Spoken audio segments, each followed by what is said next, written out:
Welcome back to the channel, guys. Thanks so much for joining me here.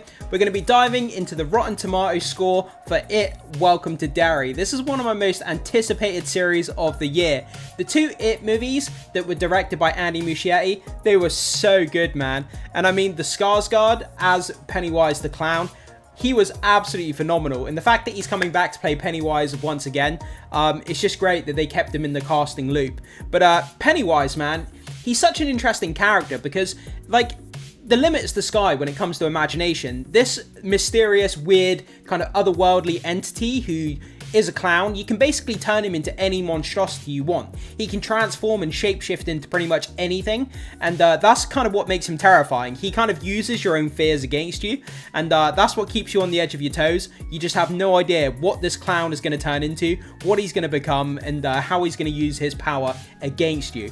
But anyway, regardless of all that, let's jump into the Rotten Tomatoes score here. Let's see what score it actually has, then let's check out the critic reviews and see what people are saying about this series. Okay, so over here on Rotten Tomatoes, let's scroll down here. So it's currently sitting at 80%, which is a pretty good score. I mean, it could be higher, but I mean, 80%, that's a great start. It could fluctuate up and down in the coming days and weeks, but I think it's a great start, 80%. There's a lot of series and movies that would kill to have that high score, so let's not bash on it too much. But anyway, let's go on to the reviews here. So let's go to the top critics. Okay, starting off with New York Magazine. We're starting off with a negative review, unfortunately. So, the trouble with Welcome to Derry is that it's nothing ever quite settles into a proper story. There are too many characters sketched too thinly for you to feel deeply about any of them. And there are simply too many threads competing for emotional focus. From Roger Ebert. But this vision of Derry too often feels like one of those Hollywood backlots. All the facades look right, but there's nothing behind them. From The Wrap. Okay, we're really starting off negative here. It's got an 80%, but yet the first three reviews are all negative. Okay. HBO's TV prequel to Stephen King's epic novel and its filmed adaptations has a few virtues of its own, but mainly plays like a Stranger Things knockoff with more twisted but less resonant scare tactics and more annoying children. Yeah, I guess it does have a lot of similarities to Stranger Things when you think about it. You've got kids, you've got monsters, you've got this small little American town. I guess there is a lot of similarities when you think about it.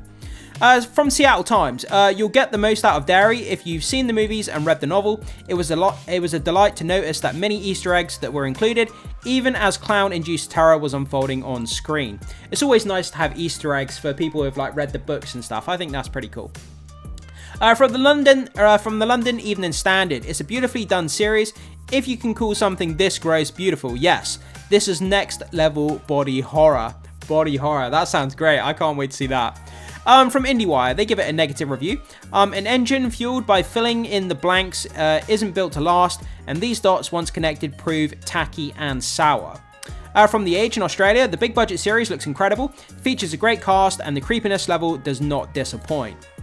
From Variety, a masterfully woven and terrifying tale about the origins of the monstrous Pennywise the Clown, portrayed by Bill Skarsgård, he's just phenomenal in this role. As in the movies, the show may be set in the past, but its themes have never echoed louder today.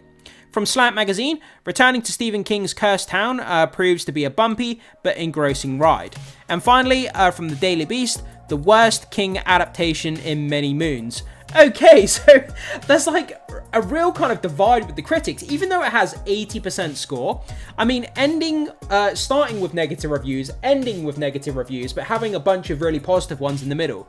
I mean, when we get a negative review like the worst King adaptation in many moons, but then we also get one that's a masterfully woven and terrifying tale, it's kind of like they're absolute opposites of each other here. So it's like, I don't know what to believe here.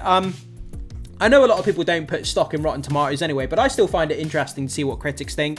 Even though we go and watch the movie ourselves and we come to our own conclusions, ultimately, what we feel about the project is ultimately what matters to us. But still, looking at the critic score is always interesting, just to see what they say, to see if we can get any information about the tone and what may be happening within the show itself. But yeah, I mean, 80%, but it does seem mixed when it comes to these reviews, and there's a few negative ones here. But I'm very, very interested in this. Like I said, it's kind of only limited by its imagination, because you can turn this entity that Pennywise is, you can turn him into pretty much anything that you want.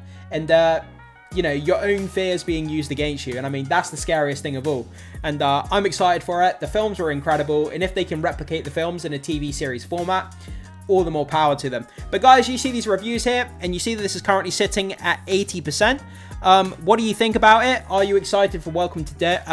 Are you excited for it, Welcome to Derry? Will you be watching it when it drops? And just let me know your thoughts, theories, opinions, and comments, and anything else you want to talk about regarding this series. We'd love to hear your feedback. Thanks so much for being here and checking out this video, guys. Much appreciated. Hit the like button before you leave. Consider becoming a subscriber, and also hit the notification bell before you leave, guys. That would really help in supporting the content. And with that down, I will see you in the next video.